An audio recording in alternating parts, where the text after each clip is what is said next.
Good evening, Cabinet members and members of the public. Welcome to Castle Point's Cabinet. Could I actually introduce the Cabinet first? I would start with Councillor Warren Gibson. Good evening all. Thank you, Chairman. I'm Councillor Warren Gibson and I'm Cabinet Member for Strategic Planning. Good evening, everyone. Councillor Russell Savage, and I am the Cabinet Member for People and Community. Good evening, Steve Mountford, Cabinet Member for Resources. Evening all, Councillor Tom Gibson, Cabinet Member for Special Projects. Good evening, Councillor Carol Sage, Member for People, Health, Wellbeing and Housing. Thank you. And I'm Councillor Dave Blackwell, Leader of the Council. Thank you, members. Apologies for absence. Chairman, we have apologies for absence from Councillors Fuller and Councillor Barry Palmer. Thank you. Item 2, members' interest. Members, is there any interest on any items on the agenda? No. If any members decide there is as we go along, you can always declare as the meeting goes. Item 3 is the minutes. Members, the minutes of the Cabinet, is it agreed that I sign as a correct minute? Agreed. Thank you.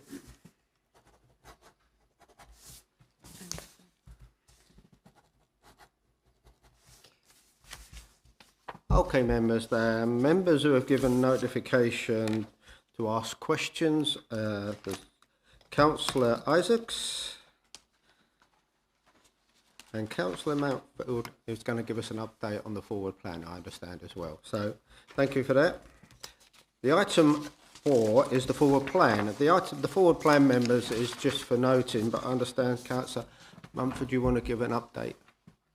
Thank you, Chair. I'll be pleased to let people know the report to Cabinet on the 28th of September in 2022 listed our current investments and sought to give reassurance to members on the security of the loan made to Thurrock Council. As anticipated, the £3 million loan to Thurrock has been repaid in full and on time with the agreed interest on the 30th of May this year. After considering options, the Financial Services team combined the £3 million loan with £1 million of other income received on the same day and has reinvested in a 6-month £4 million investment with the Government's Debt Management Office.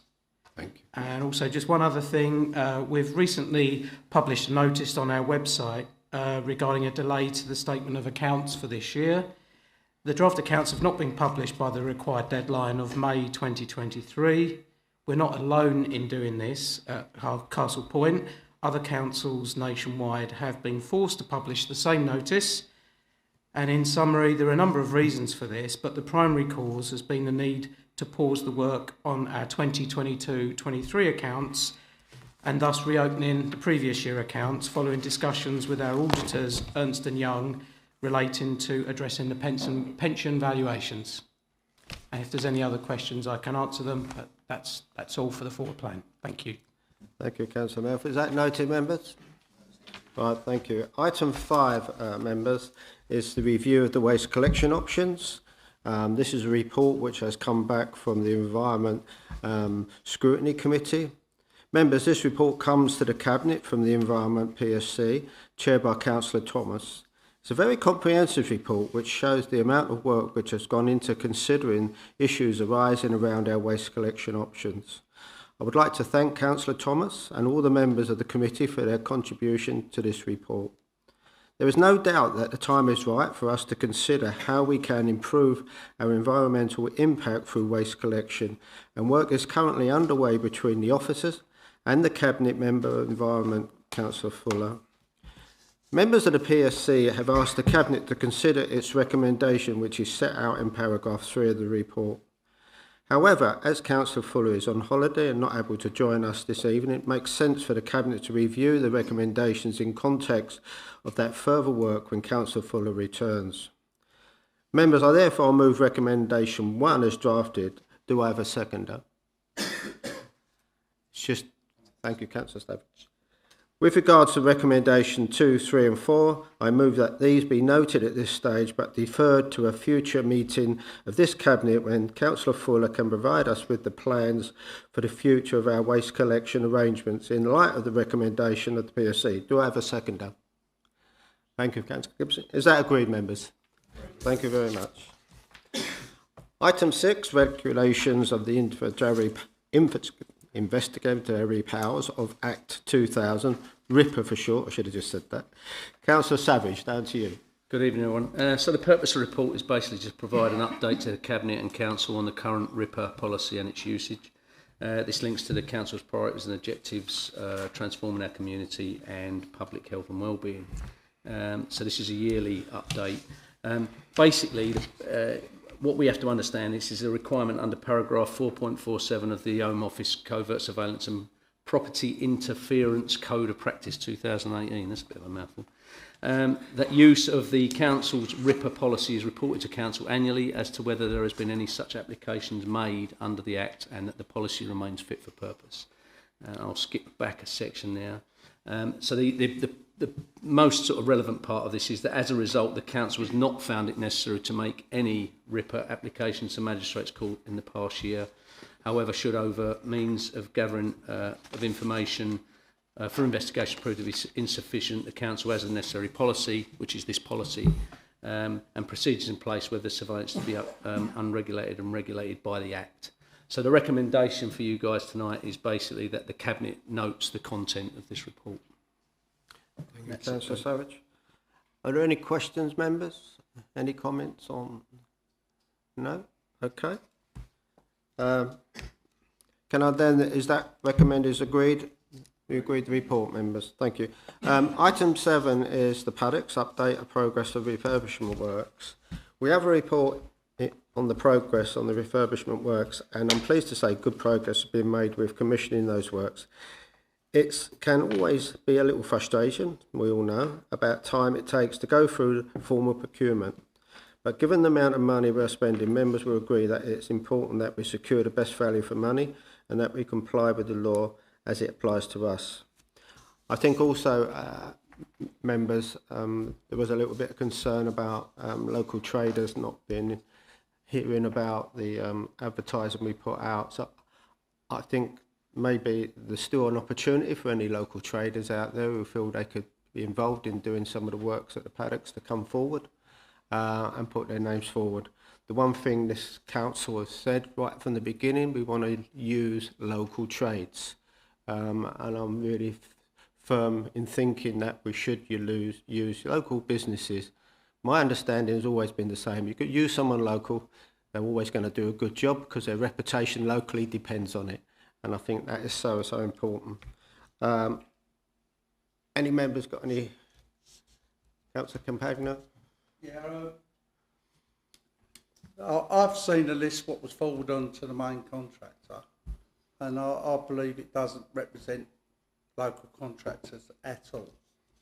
I've read some of the reviews on some of the people, and they're just not good enough. And I don't think an effort was made to get local trades to engage in this, because it was just put on Castle Point Council's website. I know I've heard it was sent to other sites, but no one I know have seen them on other sites. I mean, we should be putting this out to places where traders use each day, like Canvas Supply, GMDs, like Howden's, SKL Timber, where they go in every day. They would have seen the posts and then they might have applied. But as far as I know, none of them saw it. I think it's an opportunity for us. I mean, the big problem I don't want to do is to hold things up even further. But, you know, I've said right from the beginning, you know, we've got to find a way of getting out to local traders rather than, you know, finding ourselves straight away involved in trades which are well outside the borough. We can only advertise, we can't force local traders to tender for works. But I'm sure there's still an opportunity to actually encourage local traders to come forward. I'm sure, Angela, we've still got an opportunity of there, haven't we? Thank you, Chair. The tender position has not yet closed, so yes, if people wish to express an interest. But what I would say is that the post is on the council website. where it has been from the very beginning. It was shared twice via social media from the council's Facebook page. From there, it was shared a further 44 times into forums that the council doesn't have a presence, and was seen 14,930 times. So we do think that it has had quite significant reach. We are wholly dependent on people expressing an interest that they wish to be considered and asking for their details to be noted. We know that there were 57 comments, 104 people liked it, and 266 of those posts were a click through to the link to the website. So it has had quite significant reach. We have some 23 trades currently represented from the local geography. We are not allowed by law to restrict the number of people, restrict the geography of the people who can apply for our works. But what we can do, and what we have done in this process, is to incentivise local contractors to apply to be considered as part of the supply chain for the works to be done. Thank you. Okay. I'll let you come back, Councillor. Those contractors, what was submitted to the main contractor, did anyone read any of their reviews? Because I read them, and one of them was disgusting. One said they turned up at 8 o'clock in the morning, had the radio going on all day, and the one underneath it said, "Don't use them, they're cowboys." How did that get sent forward? So through you, Chair, if I can answer that question. Each contractor was asked to express an interest to be included. It doesn't mean that they will be chosen by the successful tenderer. We would expect the successful Chair, Councillor. So we haven't done any vetting on people who have expressed an interest, because that's for the contractor to do. The contractor is there to manage the supply chain risk, and it's for them to undertake the due diligence necessary to ascertain the people that will be part of that supply chain. That's how the competition law works, and that's why we've just put out an open expression asking people to put forward their details. Right, thank you. Can I just come back one more thing? What about the work that's just been done at the back? The back wall, the brickwork at the back, it's okay. I wouldn't want it at mine. It's okay. But round the side where the fire doors are, it's horrendous. I've never seen rendering like it before. It's terrible. I'm sure we can check that out. Councillor Isaacs. Thank you, Chairman. Obviously, we welcome what's going on and the refurbishment and what is actually happening down there, whether it be through, as the councillor has said, not sufficient and not up to the standard that we would perceive. But what involvement would the working party have in overseeing any of the work that's taking place, if any? I don't think that's part of our remit, is it? So the terms of through you, Chair, the terms of reference for the working party have now concluded, because they've made the report to Cabinet. The performance of works would be as part of contract management from the council's offices. The details of how the work is undertaken and by whom would be subject to detailed evaluation of tenders as they're resolved, and therefore quality assurances would be expected to be received as part of that tender. The scoring criteria is 60-40 cost to quality. In a building contract of this nature, we would normally put out 80-20, so we would put a higher weightage on cost. But because of the importance of the building and the need to assemble a complicated supply chain, and indeed to incentivise that supply chain, the quality aspect of the tender is weighted at 40%, and of that 40%, 15% is given to the social value that is derived from working with local contractors. Right, thank you very much. Okay then, members, the recommendation that you note the report, is that agreed? Thank you very much. Item 8 is the Castle Point Plan Board. Councillor Warren Gibson. Thank you, Chair. Yeah, you would have all received a short report for noting on the progress that is being made on the Castle Point plan through the Castle Point Plan Board.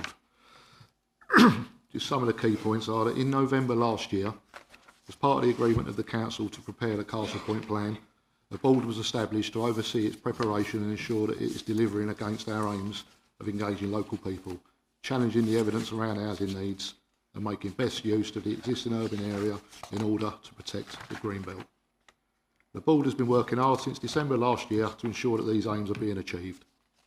We have met 11 times so far to provide a steer to officers on the approach to engagement and to ensure that evidence-based work addresses key issues that affect local people and the local environment. This is only the start of the process and there's a lot of work ahead of us still. However, as you can see from the report, we are making good progress on key issues. This is the first update from the board and it is my intention that we will provide an update report every 6 months so all members can be assured that we are making good progress on the plan. And if any members have any questions, Chair, I'm happy to take them. Thank you. Thank you, Councillor Gibson. Members, any questions? No. Okay then, members. The recommendation that the item is noted, is that agreed? Agreed. Okay, thank you very much. Item 9, matters to be referred from the Standing Committee. There are no matters. Item 10, matters to be referred from the Policy and Scrutiny Committee. There are no matters. So that concludes formal business of this evening. Thank you very much.